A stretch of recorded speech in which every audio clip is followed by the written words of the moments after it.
Warahmatullahi wabarakatuh. Innal hamdalillah nahmaduhu wa nasta'inuhu wa nastaghfiruh wa na'udzu billahi min shururi anfusina wa min sayyiati a'malina. Man yahdihillahu fala mudilla lahu wa man yudlil fala hadiya lahu. Ashhadu an la ilaha illallah wa ashhadu anna Muhammadan abduhu wa rasuluhu la nabiyya ba'dah. Allahumma salli wa sallim ala nabiyyina Muhammad wa ala alihi wa sahbihi wa man tabi'a hudahu ila yaumil qiyamah, amma ba'd.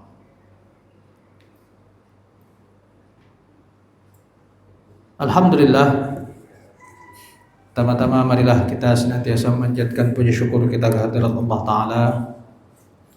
Kita masih diberikan berbagai macam nikmat oleh Allah Ta'ala, terutama iman dan Islam, hidayah dan taufik, di mana Allah Ta'ala menurunkan Al-Quran dan Sunnah sebagai hidayah, tapi belum tentu memberikan taufik kepada hamba-hambanya untuk menjalankan hidayah itu.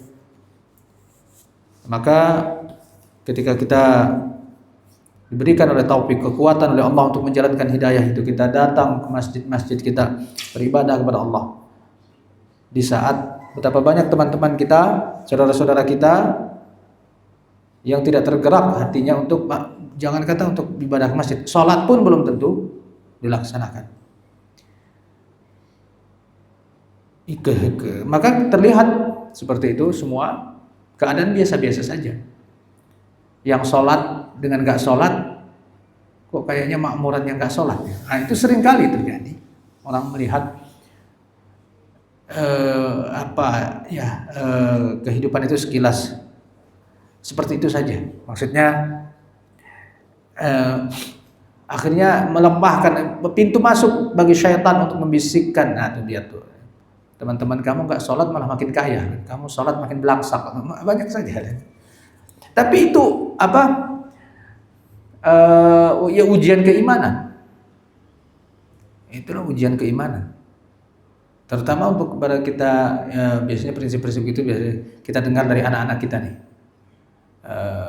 generasi-generasi muda yang mana hidupnya itu masih pengen hura-hura.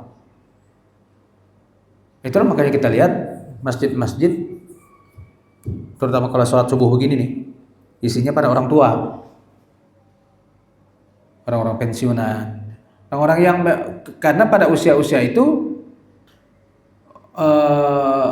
orang sudah tidak lagi berpikir sudah sampai pada suatu kematangan gitu. Nah, bersyukurlah kepada Allah bahwa kita disampaikan pada usia-usia tersebut dengan kematangan berpikir dan kematangan jiwa. Sebentar lagi akan menghadap Allah. Apa yang mau dibawa? Apakah kita membawa harta? Jawabnya iya. Orang bilang harta tidak dibawa mati. Siapa bilang? Harta dibawa mati. Karena bukankah setiap harta kita dipertanggungjawabkan di sisi Allah, sebagaimana dalam hadis Abu Burdah radhiyallahu anhu yang ada dalam Sunan At-Tirmizi, la tazulu qadama 'abdin, Rasulullah sallallahu alaihi wasallam bersabda, la tazulu qadama 'abdin hatta yus'ala an umrihi fima afna wa an jasadihi fima ablah wa an ilmihi fima amila wa an malihi fima anfaqa wa min aina iktasabah wa fima anfaqa.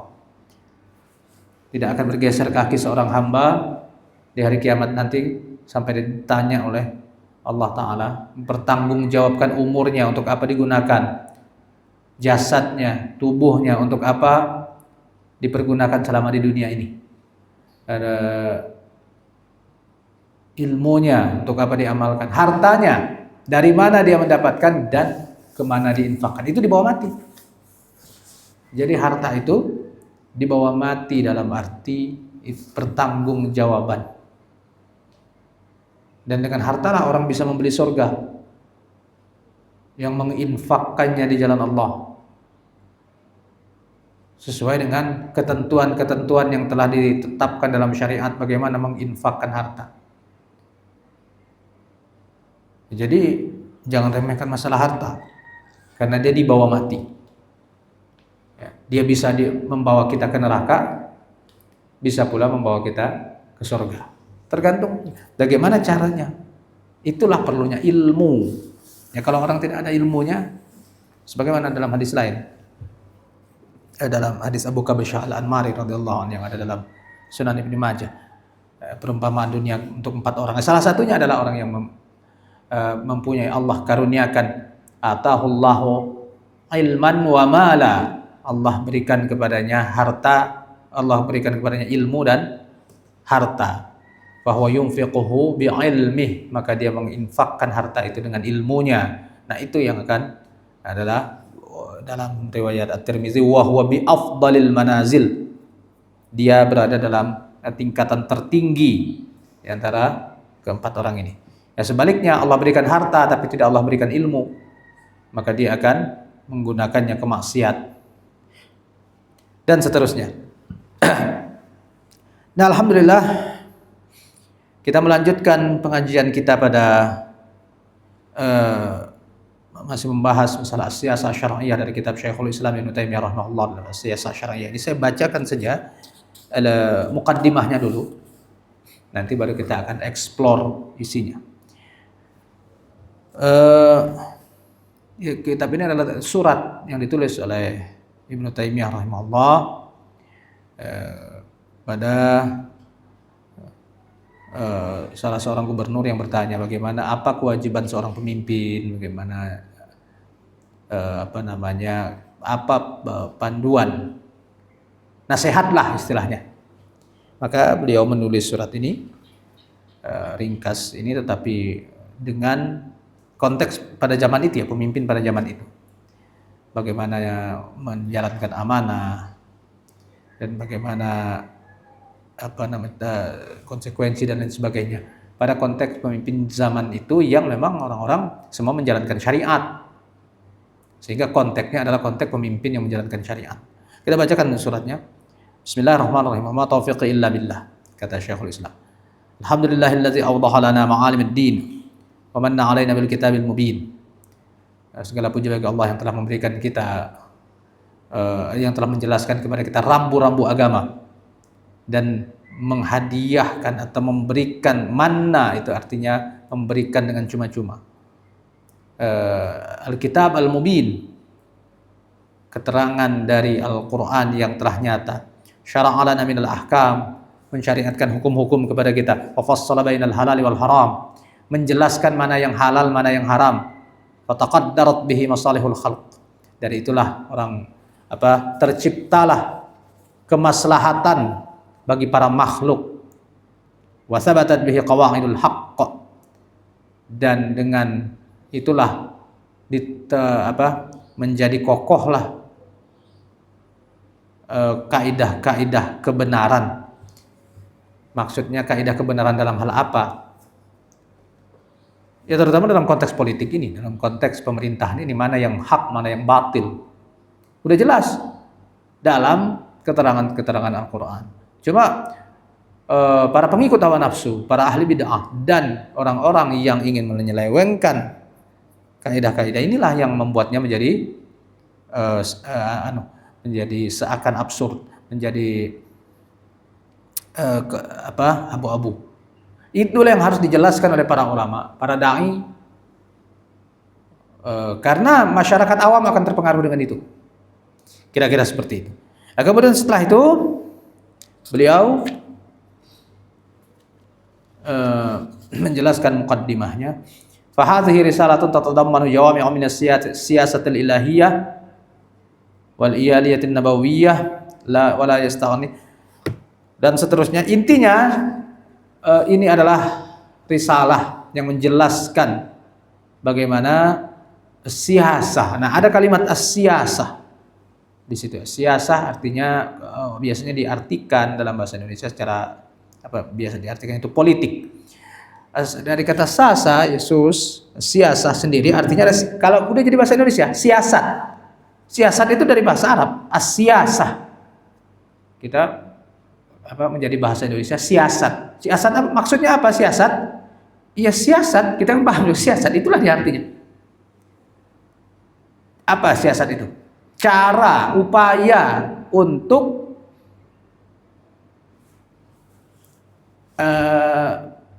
biasanya siasat itu dia berbelit, ya kan? Nah, kalau dia lempeng biasanya tidak dinamakan siasat. Kita tidak mengatakan dalam bahasa bagaimana siasat untuk makan, bagaimana siasat untuk mandi, karena makan dan mandi tidak perlu siasat. Orang udah bisa sendiri kan, lempeng aja dia.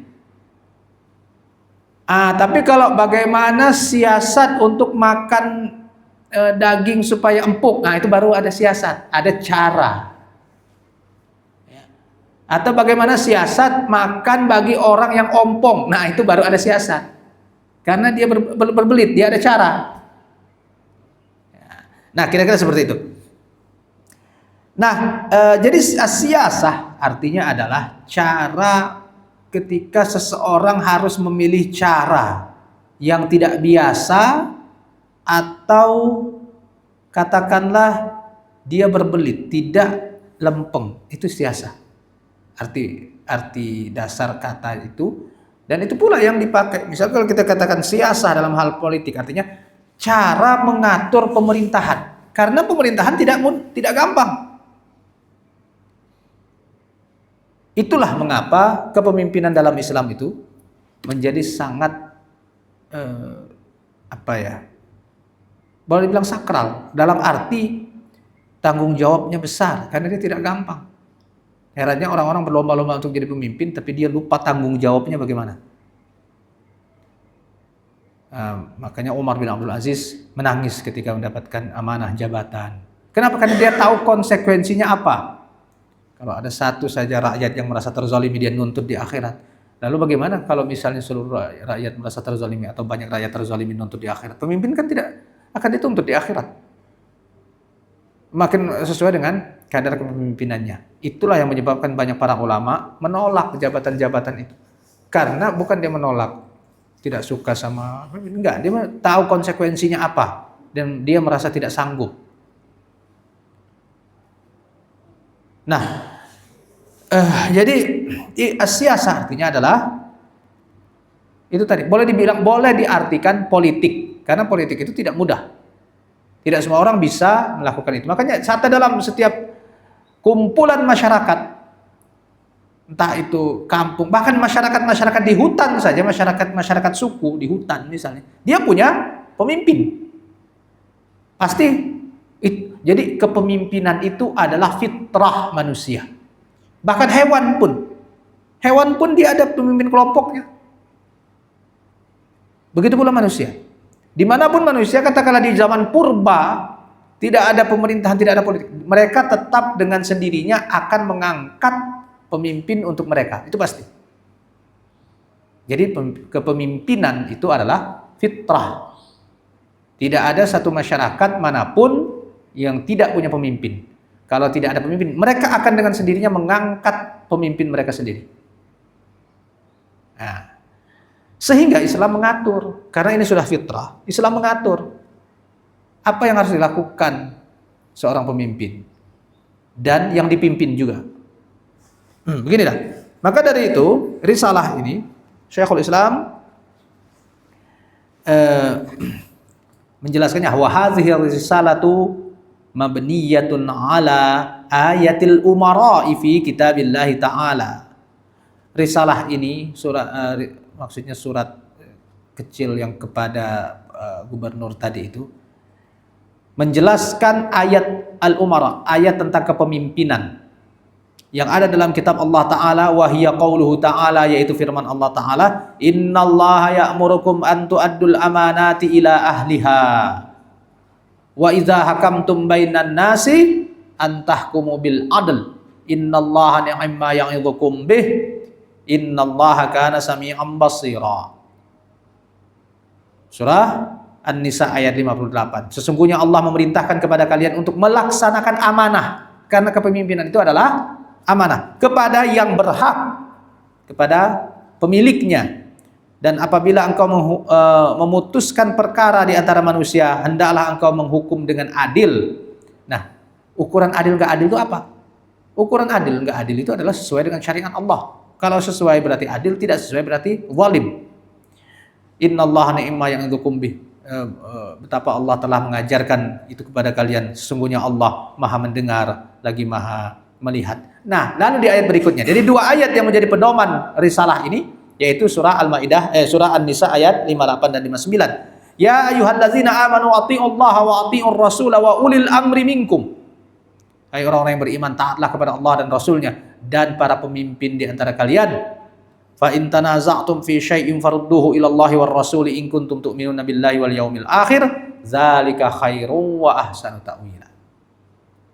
Kalau kalian berselisih terhadap satu perkara, kembalikan kepada Allah dan Rasulnya, bukan kembalikan kepada pemimpin. Justru ini biasanya terjadi pada perselisihan antara rakyat dengan pemimpin. Maka kemana kita mengembalikan? Kepada aturan Allah dan Rasulnya. Kalau kalian beriman pada hari akhir, itulah sebaik-baik pengembalian. Apa maksudnya kalau beriman pada hari akhir? Kalau orang tak beriman pada hari akhir, dia tidak akan mengembalikan itu kepada Allah dan Rasulnya. Sesuai dengan hawa nafsunya saja. Lihat pada pemimpin-pemimpin zalim yang kebanyakan kita lihat misalnya. Bahkan mayoritas pemimpin yang ada. Apa mau dia mengembalikan kepada Allah dan Rasulnya? Sebab kalau mengembalikan kepada Allah dan Rasulnya, mereka banyak rugi. Ya, tidak bisa korupsi, tidak bisa makan uang haram, aturannya banyak. Jadi maksud in kuntum tu'minuna billahi wal yaumil akhir.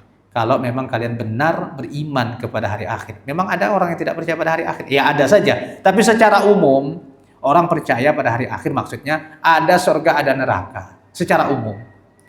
Lalu apa yang dimaksud dengan beriman pada hari akhir di sini? Ya maksudnya iman yang benar-benar sempurna, iman yang membentuk rasa, bukan iman sekedar percaya. Orang percaya, tanya aja ahli maksiat. Kira-kira kamu kalau mati masuk neraka apa masuk surga? Kayaknya saya masuk neraka deh. Karena dia pun tahu dia berdosa dan dia bakal masuk neraka kalau mati sekarang belum tobat. Secara tahu, sekedar tahu ya tahu. Tapi apa iman itu belum masuk ke dalam hati, belum menjadi rasa. Jadi ayat ini lebih menekankan kepada bukan orang tidak tahu ada akhirat atau tidak percaya akan adanya hukuman surga neraka, bukan. Tetapi apakah itu sudah menjadi rasa yang akan menuntun perbuatan mereka atau tidak? Makanya lihat orang-orang yang tidak punya iman dalam hal ini, artinya iman sekedar tahu, sekedar percaya, tapi tidak ada rasa. Dia tidak peduli dengan maksiat kan? Kalau disuruh mengembalikan sesuatu kepada Allah dan Rasulnya, mereka tidak mau menjalankan. Udah jelas ini haram dalam Al-Quran, tapi kenapa masih dilakukan? Itu karena tidak beriman kepada hari akhir maksudnya di sini. Tidak beriman dalam artian ya tidak ada rasa. Nah, jadi kalau kalian benar beriman kepada hari akhir dan kalian bersiap menghadapi tuntutan nanti di akhirat, maka kembalikanlah itu kepada aturan Allah dan Rasulnya. Oke, dua ayat inilah yang menjadi pedoman utama Syekhul Islam Ibnu Taimiyah, di mana dia melanjutkan, qala ulama, para ulama mengatakan nazalatil ayatul ula fi wulatil umur. Ayat pertama turun sebagai kewajiban bagi para pemimpin, yaitu ya innallaha ya'murukum an tu'addul amanati ila ahliha. Kalian diperintahkan untuk melaksanakan amanah kepada ahlinya atau kepada yang berhak. Itu perintah kepada para pemimpin. Alaihim an tu'addul amanati ila ahliha. Mereka hendaknya menjalankan amanah kepada ahlinya. Wa iza hakamu bainan nasi an yahkumu bil adl, dan kalau berhukum harus hukum yang adil di antara orang-orang. Wa nazalatil ayatus tsaniyatu fi ra'iyati minal juyushi wa ghairihim. Sementara ayat kedua, ya ayyuhallazina amanu atti'ullaha wa atti'ur rasul wa ulil amri minkum, turun sebagai perintah kepada rakyat, baik itu pasukan ataupun yang lain, alaihim ta'atu waliyul amri al-fa'ilina lidzalika.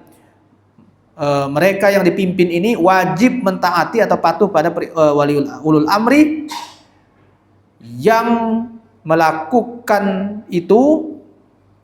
untuk itu fi qasmihim wa hukmihim wa maghazihim wa ghairi zalika, yang mengatur pembagian tugas, pembagian ghanimah, dan segala hal dalam peperangan mereka dan hal-hal lain. Aturan-aturan yang telah dibuat oleh para pemimpin, telah diputuskan oleh para pemimpin, baik dengan musyawarah maupun keputusan sendiri, itu wajib ditaati dengan syarat dan ketentuan berlaku tentunya. Illa ayya'muru bi ma'siyatillahi azza wa jalla, kecuali kalau mereka memerintahkan untuk bermaksiat kepada Allah azza wa jalla. Fa iza amaru bi ma'siyatillahi azza wa jalla fala ta'ata li makhluqin fi ma'siyatil khaliq. Kalau sudah memerintahkan kemaksiat, maka tidak boleh ada ketaatan kepada makhluk dalam rangka bermaksiat kepada sang khalik. Fa in tanaza'u fi syai'in, kalau sudah ada berselisih, rakyat maunya begini, pemimpin maunya begini, gimana dong? Kembalikan, rudduhu ila kitabihi subhanahu wa ta'ala wa sunnati rasulih sallallahu alaihi wasallam. Kembalikan atau cocokkan dengan mana yang lebih sesuai dengan kitab Allah dan sunnah Rasulnya. Kita itulah inti dari kedua ayat ini, dan itulah yang dijabarkan secara panjang lebar antara hubungan pemimpin dengan rakyat. Baik, lalu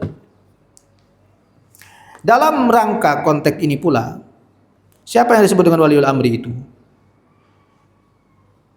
Kalau kita membaca tafsiran ya panjang, artinya waliul amri artinya orang yang menguasai urusan. Itulah waliul amri. Wali artinya orang yang menguasai, makanya ada wali nikah. Apa maksud wali nikah? Orang yang menguasai, maksudnya yang menguasai di situ artinya dialah si pemilik hak untuk menikahkan. Wali murid dialah yang mengatur, menguasai si murid ini. Nah, waliul amri artinya dialah yang menguasai urusan. Al-amru dalam konteks perpolitikan maksudnya urusan pemerintahan ataupun urusan keumatan. Maka para ulama ada yang mengatakan waliul amri di sini maksudnya umara, ada yang mengatakan maksudnya di sini adalah ulama. Yang benar dua-duanya, maksudnya bisa jadi yang dimaksud adalah ulama dan juga bisa jadi yang dimaksud adalah umara. Tapi dalam konteks pemerintahan yang dimaksud adalah umara atau para pemimpin yang memang mengurusi urusan, baik urusan umum pemerintahan secara yang lebih tinggi maupun khusus seperti panglima perang, kegubernuran, para menteri di departemen-departemen tertentu, itu semua adalah waliul amri. Dalam arti dialah yang mengurusi itu, dan anak buah mereka dan juga rakyat harus patuh pada peraturan-peraturan yang telah ditetapkan apabila peraturan tersebut tidak bertentangan dengan agama. Itu sudah kaidah umum yang diimani oleh kaum muslimin. Bahkan itu adalah fitrah. Setiap orang, kita ini pasti akan patuh pada pemimpin. Patuh dalam artian kalau pemimpin nyuruh begini, dalam baik itu dalam konteks khusus maupun konteks umum. Kalau ada orang yang tidak patuh, berarti ada sesuatu tuh di balik perintah itu. Entah dia merasa perintah itu memberatkannya, menzoliminya, atau memang dia merasa perintah tersebut bertentangan dengan hukum yang lebih tinggi. Nah, hukum yang lebih tinggi ini tergantung orang. Kalau misalnya orang berideologi Islam, berarti hukum yang paling tinggi ini adalah Al-Quran dan Sunnah. Kalau dianggapnya perintah tersebut bertentangan dengan itu, itulah maka dia tidak mau ikut atau dia akan membantahnya. Kira-kira seperti itu. Nah, maka ada penjelasan ketika Allah Ta'ala mengatakan ya ayyuhallazina amanu atii'u Allah wa atii'ur rasul wa ulil amri minkum. Tidak mengatakan wa atii'u ulil amri minkum. Lalu fa in tanaza'tum fi syai', kalau kalian berselisih tentang sesuatu, farudduhu ila Allahi war rasul, maka kembalikan kepada Allah dan Rasul. Jangan kembalikan kepada ulil amri, karena justru kalian kan berselisihnya sama ulil amri. Biasanya begitu. Baik kalau perselisihan antara rakyat dengan rakyat, maka biasanya diserahkan kepada ulil amri yang memutuskan. Tapi kalau perselisihannya antara rakyat dengan ulil amri, kemana mengembalikannya? Ya, kembalikan kepada undang-undang yang lebih tinggi, yaitu undang-undang Allah dan Rasul. Bisa jadi ulil amri yang benar, bisa jadi rakyat yang benar. Nah, tinggal lagi dalam ini ayat atau undang-undang Al-Quran maupun Sunnah berbicara dalam tataran perintah Ini yang harus kalian lakukan. Yang jadi persoalan adalah ketika misalnya ada pihak-pihak yang tidak mau melaksanakan perintah Al-Quran dan Sunnah itu, barulah terjadi konflik. Baik, ya, saya bacakan dulu penjelasan dari Al-Hafiz Ibnu Hajar Al-Asqalani yang sempat saya posting di media sosial tentang makna ayat ini. Beliau mengatakan dalam kitab Fathul Bari, keistimewaan atau rahasia retorika dari diulanginya kata kerja ta'atillah pada kata Rasul tetapi tidak pada ulil amri. Jadi fa in tanaza'tum fi syai'in farudduhu ila Allahi war Rasul.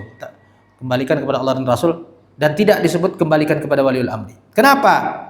Ya, tadi saya katakan bahwa biasanya yang berkonflik itu antara ulil amri dengan rakyatnya. Nah, apa kata Ibnu Hajar di sini? Adalah bahwa yang sebenarnya ditaati pada hakikatnya adalah Allah, sebab dua sumber yang dengannya diketahui apa yang menjadi kewajiban syariat adalah Al-Quran dan Sunnah. Maka seakan-akan maknanya itu begini ayat ini. Wahai orang-orang yang beriman, taatilah Allah dalam apa yang telah Dia tetapkan bagi kalian dalam Al-Quran, dan taatilah Rasul dalam apa yang beliau jelaskan kepada kalian dari Al-Quran, serta apa yang beliau tetapkan bagi kalian dari Sunnah. Atau maknanya, taatilah Allah dalam rangka atau dalam apa yang Dia perintahkan melalui wahyu yang dibaca sebagai ibadah, yaitu Al-Quran, dan taatilah Rasul dalam apa yang beliau perintahkan melalui wahyu yang bukan Al-Quran.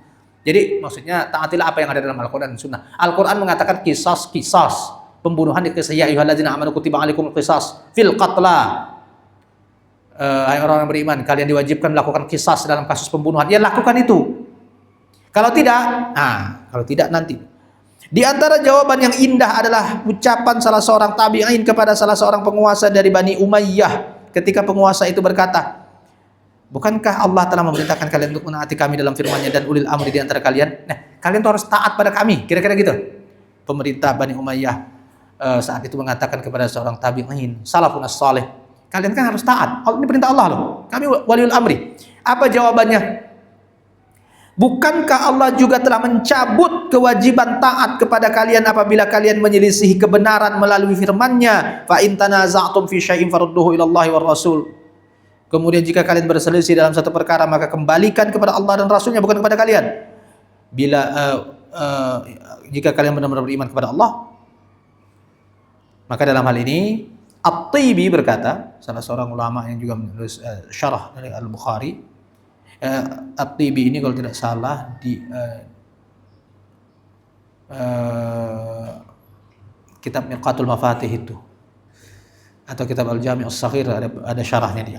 Pengulangan kata kerja pada firman-Nya taatilah Rasul menunjukkan bahwa Rasul memiliki otoritas yang mandiri dalam hal ketaatan. Sedangkan tidak diulangi kata kerja itu pada ulil amri menunjukkan bahwa di antara mereka ada yang tidak wajib ditaati. Nah, disinilah fikihnya bermain. Jadi ada ulil amri yang wajib ditaati, ada yang tidak. Kemudian Allah menjelaskan hal tersebut dalam firman-Nya, jika kalian berselisih dalam satu perkara, seakan-akan maknanya jika mereka, yaitu ulil amri ini, tidak menjalankan kebenaran, maka janganlah kalian menaati mereka.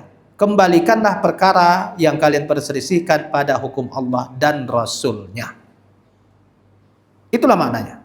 Makna dari ayat ini. Sehingga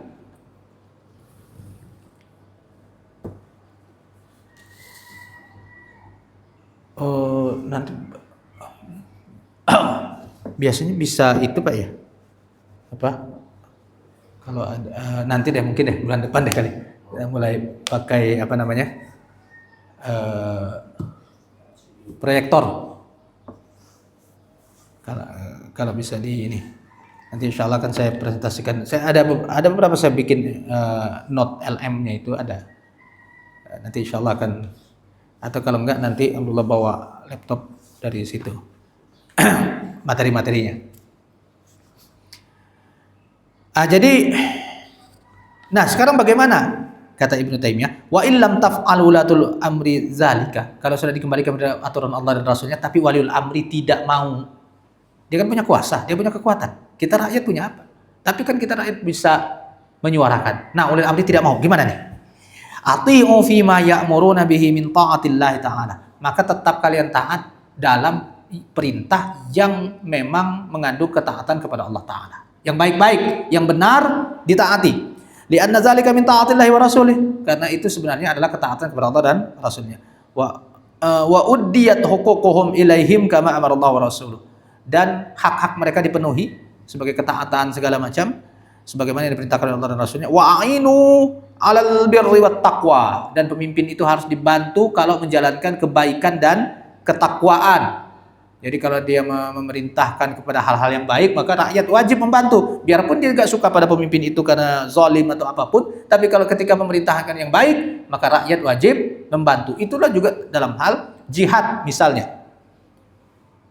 Dan pemimpin-pemimpin yang tidak disukai ini bukan dari sekarang, dari zaman kekhalifahan dulu yang masih melaksanakan syariat Islam, banyak rakyat yang sudah tidak suka pada pemimpinnya karena kezaliman pada dirinya sendiri. Tapi kalau mereka memerintahkan sesuatu yang sesuai dengan perintah Allah seperti jihad misalnya, maka semua orang wajib ikut, dan itu yang dilakukan oleh para ulama.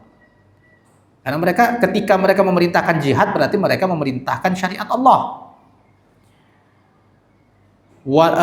Wala tu'awinuna 'alal ismi wal 'udwan, dan mereka wala tu'awanuna 'alal ismi wal 'udwan, dan mereka tidak boleh ditolong dalam hal dosa dan pelanggaran terhadap hukum Allah. Mereka memerintahkan untuk memakan riba, disediakan pinjaman riba kepada rakyat, wajib ditolak.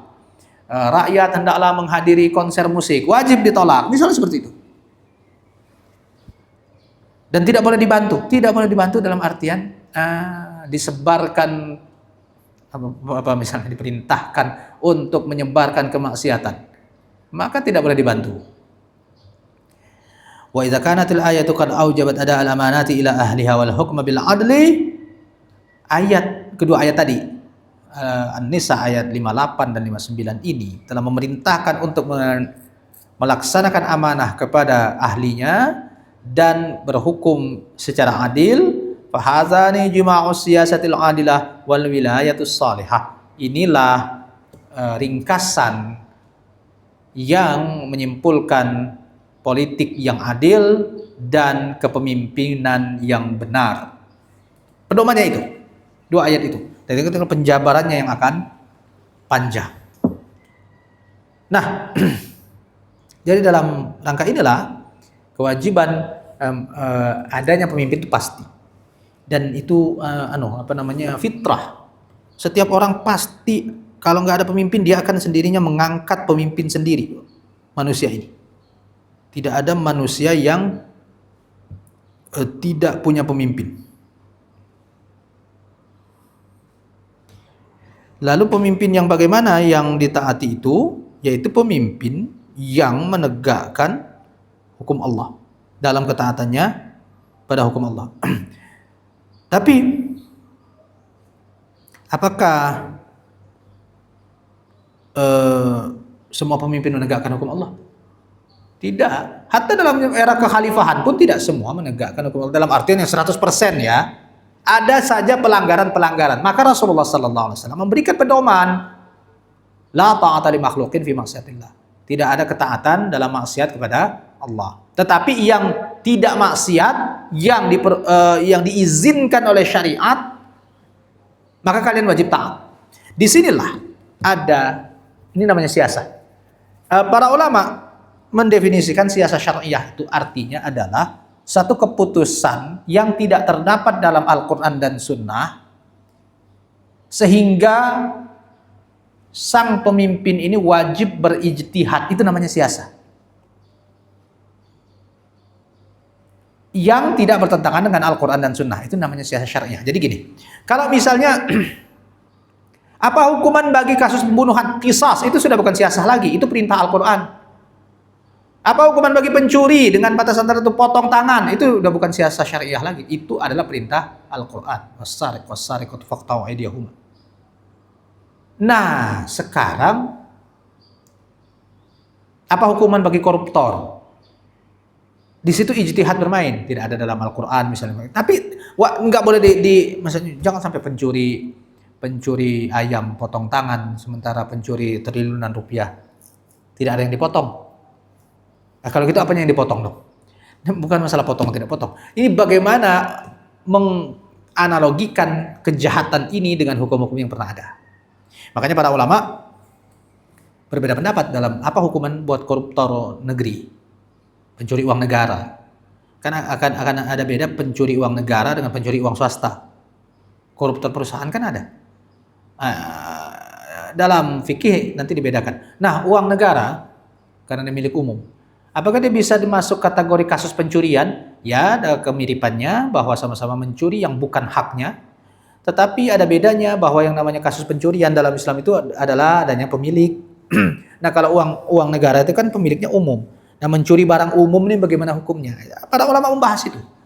Tapi juga tidak asal potong tangan. Bahkan banyak hukumannya ada. Bagaimana hukuman mati bagi koruptor? Islam memberi peluang untuk itu. Ya, apalagi kalau kasusnya itu besar dan mengakibatkan rentetan atau istilah orang ini efek domino. Korupsi kan mengakibatkan efek domino. Makanya sekarang coba lihat, apakah berapa ratus, berapa ribu orang koruptor ditangkap? Jerakah? Nanti yang jadi pejabat baru-baru nanti ini, apakah mereka takut untuk korupsi? Tidak. Ya, karena memang merasa hukuman itu ringan dan hukuman bisa dibeli. Memangnya koruptor-koruptor yang ada itu di penjara? Iya di penjara, tapi kan dia bisa nyewa kamar khusus nanti, bahkan bisa usaha rumah kos di sana, di penjara sana. Lihat aja. Jadi itu lucunya juga memang. Ya memang hukum dan hukumannya. Kadang-kadang ada hukuman penjara 10 tahun, sekian puluh tahun. Awal-awal aja tuh nangisnya. Nanti dia udah masuk penjara kan nggak mau dijalani. Nah tapi dia nanti bersiasatlah dia di dalam penjara sana. Sehingga apa ya? Tidak ada efek jera karena hukuman semua di penjara. Bukan dalam Islam apakah ada penjara? Ada, tapi tidak semua hukuman di penjara. Akibat hukuman di penjara semua, coba lihat. Berapa anggaran untuk penjara? Pencuri di penjara, pemerkosa di penjara, pembunuh di penjara semua. Akhirnya apa? Ketika ada kasus-kasus begitu kita udah pesimis lagi. Aduh, makin banyak APBN kesedot buat membiayai para penjahat. Kita bayar pajak mahal hanya buat bayar penjahat. Berapa sekarang anggaran buat departemen untuk rumah tahanan? Dirjen lapas lah, untuk khusus lapas saja. Lembaga pemasyarakatan. Dulu itu dinamakan lagi lembaga pemasyarakatan lagi. Penjahat lagi mau dimasyarakatkan. Dan akhirnya hukuman tidak sesuai dengan perbuatannya yang merusak. Nah, sekarang lu korban dapat apa? Memang tidak semua dalam hukum Islam pun tidak semua korban itu akan diberikan kompensasi. Hanya dalam kasus-kasus tertentu. Tetapi kalau misalnya qadarullah terjadi suatu kejahatan, lalu ada korban, pemerkosaan, pembunuhan, penculikan dan lain sebagainya, perampokan. Maka setidaknya ya sudah, korban dapat musibah. Adakah kompensasi dari pelaku? Tidak ada, kecuali barangnya akan dikembalikan. Misalnya kasus perampokan lalu terjadi pembunuhan, nanti bisa dikisos nggak? Kalau perampokan sudah tidak bisa dikisos lagi, langsung diserahkan kepada pemimpin untuk membunuh si pelaku. Itu nanti masuknya dalam surah Al-Maidah, had hirabah ayat 34. Jadi had hirabah itu artinya untuk ayuqattalu au tuqatta'a aydihim wa arjuluhum min khilafin aw yunfa minal ard aw yusallabu aw tuqatta'a aydihim wa arjuluhum min khilafin aw yunfa minal ard. Mereka dibunuh, disalib atau dipotong kaki kanan dan kaki dan tangan selang-seling. Kalau potong tangan kanan dan kaki kiri itu bagi kasus kejahatan yang masuk kategori hirabah. Hirabah artinya peperangan atau memerangi atau mengganggu ketertiban umum. Ya, perampok, begal itu kena hukuman itu tuh. Kalau dia tidak ada membunuh korban, maka dia akan kena potong tangan kanan dan plus potong kaki kiri satu. Jadi begitu. Tapi kalau dia tidak ada korban, belum ada korban, maka dia dipenjara seumur hidup. Yunfa'u minal ard, diasingkan atau diusir seumur hidup dari negerinya. Kalau sekarang kan sudah tidak mungkin itu. Kalau zaman dulu ada tuh tempat-tempat pengasingan di pulau-pulau. Nah itu, dari bisa diganti dengan penjara seumur hidup. Minimal udah itu. Jadi hukumannya itu minimal penjara seumur hidup. Itu kalau tidak ada korban jiwa dan tidak ada korban harta. Misalnya cuma ganggu-ganggu orang di jalan aja. Bayangkan tuh. Tapi kalau ada korban harta, dia bisa ngerampok dan tidak melukai korban, hukumannya bisa potong tangan kanan plus kaki kiri atau tangan kiri plus kaki kanan. Selang-seling. Jadi bukan cuma potong tangan satu saja, kakinya juga dipotong. Itu yang kedua. Atau hukuman yang lebih berat adalah dibunuh. Kalau ada korbannya mati, maka dia juga harus mati. Dan disalib, bukan sekedar dibunuh, disalib, mayatnya dipertontonkan di alun-alun kota selama 1 hari penuh. Makanya di Afghanistan kemarin ada penculik anak. Marak itu di era penjajahan Amerika Serikat dulu, kan hukum itu gak jalan, korupsi di mana-mana. Itu salah satu penyebab kenapa Taliban mendapat dukungan. Masyarakat Afghanistan itu sendiri, ya rata-rata kalau yang Islami mendukunglah dia. Tapi kan kebanyakan orang sekuler sebenarnya. Jadi jangan kita pikir bahwa masyarakat Afghanistan itu kayak udah pasti bagus. Enggak juga. Ya mirip-mirip model India, Pakistan gitulah. Jadi ya orang penyanyi masih banyak, film-film ada. Kayak kita lah, kayak kita di Indonesia inilah. Mungkin nggak separah kita, tapi artinya yang nggak Islami amat. Maka ketika pemerintahan Taliban berkuasa, orang-orang inilah yang pada ketakutan. Habis mata pencaharian mereka. Tidak bisa lagi konser, tidak bisa lagi joget-joget, tidak ada lagi klub malam. Kalau dulu-dulunya kan bebas. Nggak bisa lagi minuman keras di jalan-jalan. Jadi yang benci dengan pemerintahan Islam itu ya para pemabok, para pezina, para orang-orang ahli maksiat aja. Dan itu banyak. Persoalannya itu yang banyak. Makanya kalau misalnya kayak di Afghanistan itu terjadi pemilu, bisa dipastikan Taliban pasti kalah. Pasti gak ada orang mau milih. Karena orang mau bebas bermaksiat. Coba deh, di Indonesia nih coba. Kalau bisa tiba-tiba ada misalnya presiden yang akan mengatakan, saya akan tutup tempat maksiat. Pasti dia akan kalah dalam pemilu. Ya enggak? Karena orang baik dengan orang buruk, pencinta maksiat dengan orang-orang soleh, mana yang banyak? Kalau kita main sistem demokrasi, kan suara terbanyak.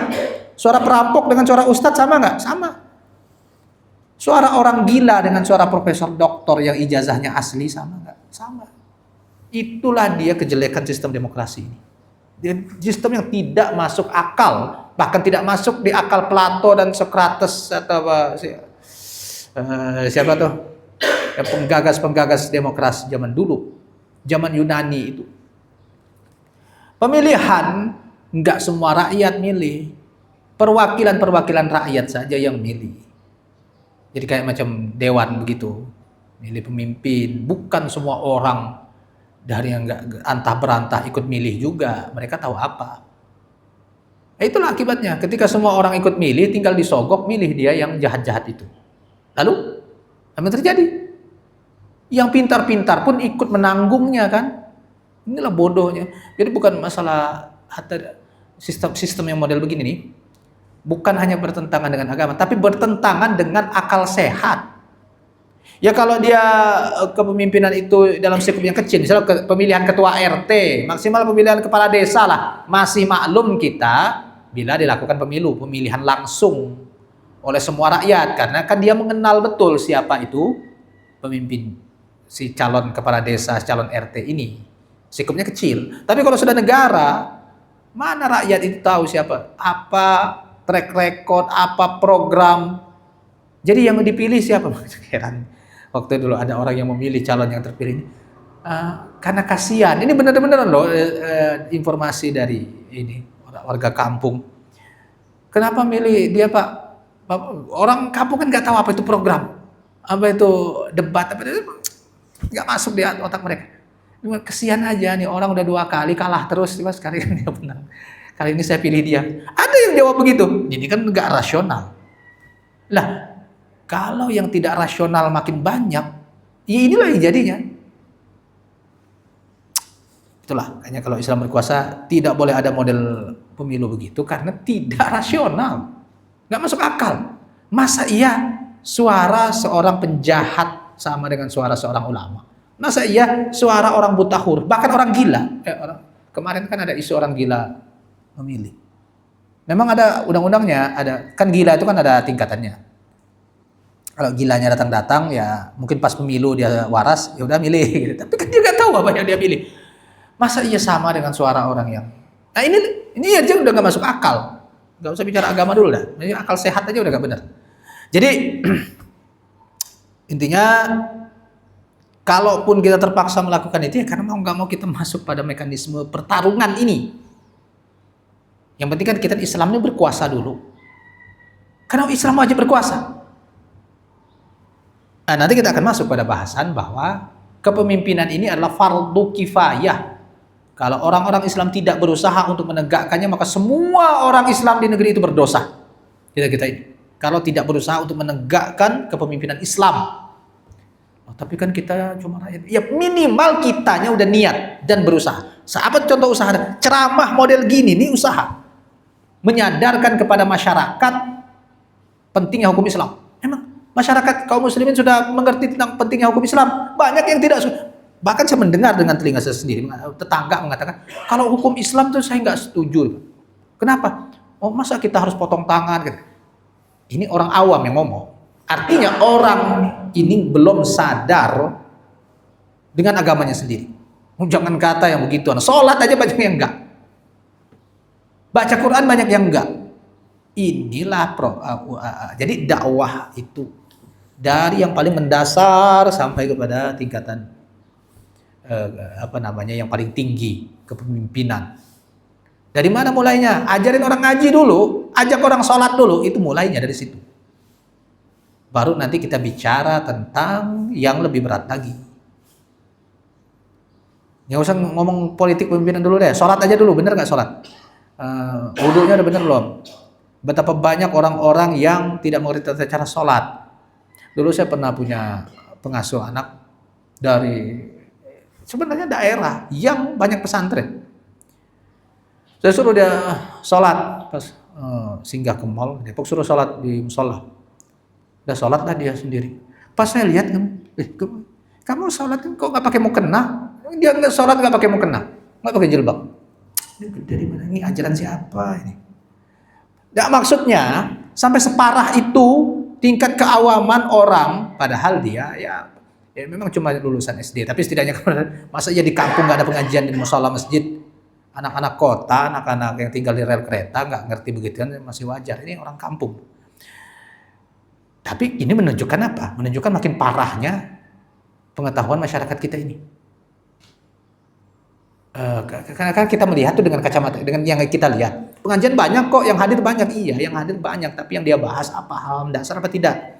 Ya kalau kita lihat isi dari pengajian para kiai, para ustadz, sebenarnya sih normatif saja. Ya, cuma kadang-kadang banyak bumbu-bumbu yang membuat orang lupa daripada isi itu. Kebanyakan lucu, dia lupa bahwa tadi kiai itu menerangkan ini haram, ini halal. Pas nyampe rumah, bertanya, tadi kiai itu nyampein apa ya? Enggak, gue ingat lucunya doang katanya. Nah ini problem juga. Maka dari itulah gerakan-gerakan dakwah ini harus lebih intensif. Dia harus masuk ke masjid-masjid, dia harus masuk ke TPA.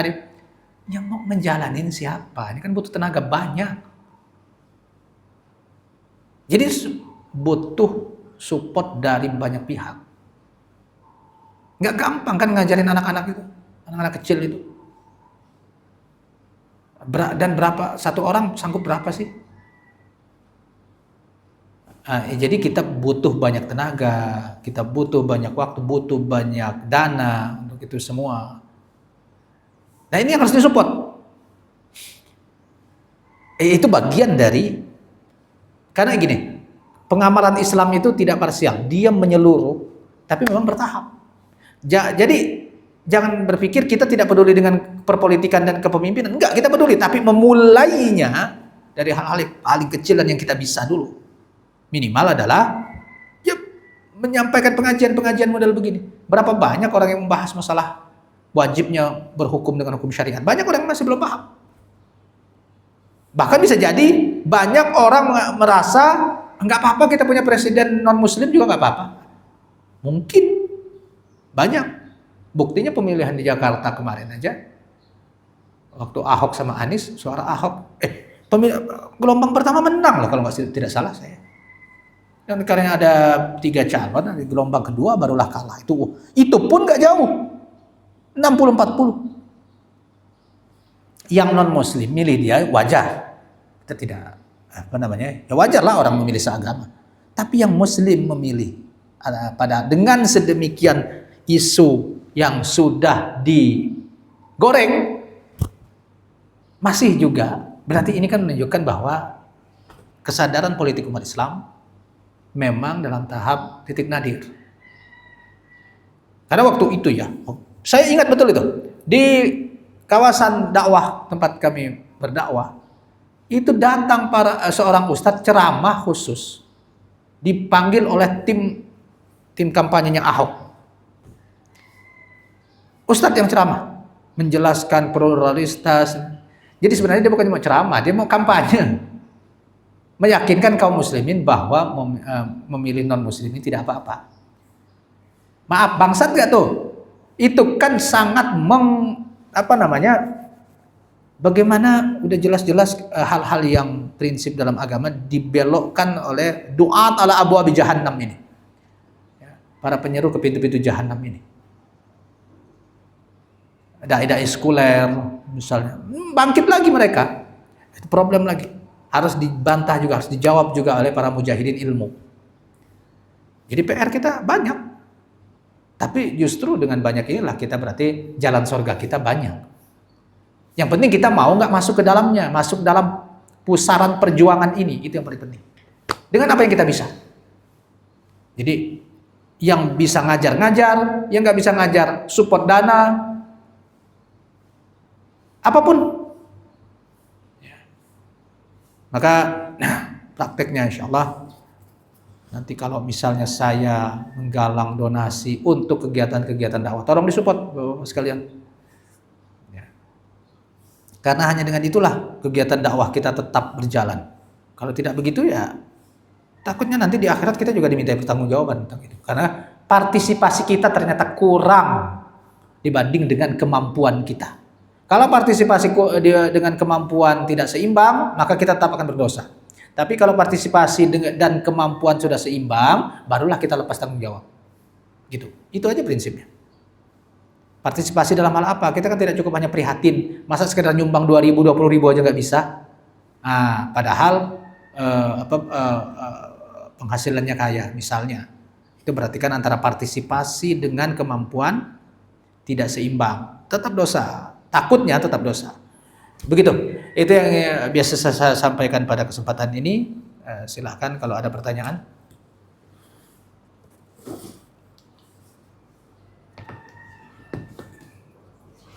Kalau tidak ada, kita tutup dengan kafaratul majlis. Subhanakallahumma bihamdika asyhadu an la ilaha illa anta astaghfiruka wa atubu ilaik. Wassalamualaikum warahmatullahi wabarakatuh.